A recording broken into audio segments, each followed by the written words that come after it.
السلام علیکم ناظرین۔ ایک دن میری بیوی نے عجیب سا شکوہ کیا۔ کہنے لگی، آپ بڑے ظالم ہیں۔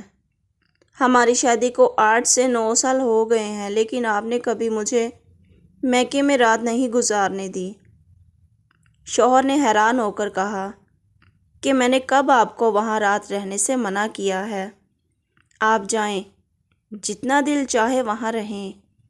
وہ خوش ہو کر بولی، ٹھیک ہے، پھر میں اگلے 2 دن میکے ہی رہوں گی، لیکن آپ کا ناشتہ اور آفس کی تیاری، دوپہر اور رات کا کھانا کون بنائے گا؟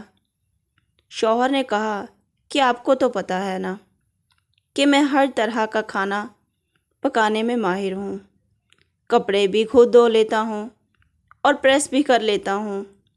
اگر کچھ زیادہ مسئلہ ہو تو بھائیوں کے گھر ساتھ ساتھ ہیں، وہاں میں مینیج ہو جاؤں گا۔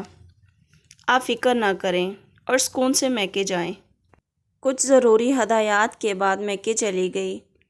یاد رہے، اس کے گھر کا فاصلہ سسرال سے آدھے کلومیٹر سے بھی کم تھا۔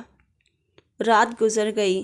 صبح کی نماز پڑھنے کے بعد شوہر نے واک کی اور ناشتہ بنانے کا سوچ ہی رہا تھا کہ دروازے پر دستک ہوئی۔ دیکھا تو وہاں بیگم صاحبہ کھڑی تھی۔ مجھے یہ دیکھ کر حیرانگی کا جھٹکا لگا کہ بیوی نے اتنی صبح سویرے واپسی کر لی۔ میں نے پوچھا کہ خیریت تو ہے؟ اتنی صبح سویرے واپسی؟ آپ تو رہنے کے لیے گئی تھی۔ تو کہنے لگی کہ مجھے تو وہاں ساری رات نیند ہی نہیں آئی، اسی فکر میں کہ آپ اکیلے گھر میں رات کیسے گزار رہے ہوں گے، صبح کا ناشتہ کیسے بنائیں گے، آفس کی تیاری کیسے کریں گے۔ آپ کو تو اپنے کپڑے اور جوتوں کا بھی پتہ نہیں ہوتا۔ شوہر بیوی کی باتیں سن کر مسکرائے جا رہا تھا اور ساتھ ساتھ ناشتے کی تیاری بھی جاری تھی۔ وہ سوچ رہا تھا کہ میری بیوی کو میری اتنی زیادہ فکر ہے۔ اللہ تعالیٰ ہر میاں بیوی کو ایسی ہی سکون والی زندگی گزارنے کی توفیق عطا فرمائے، آمین۔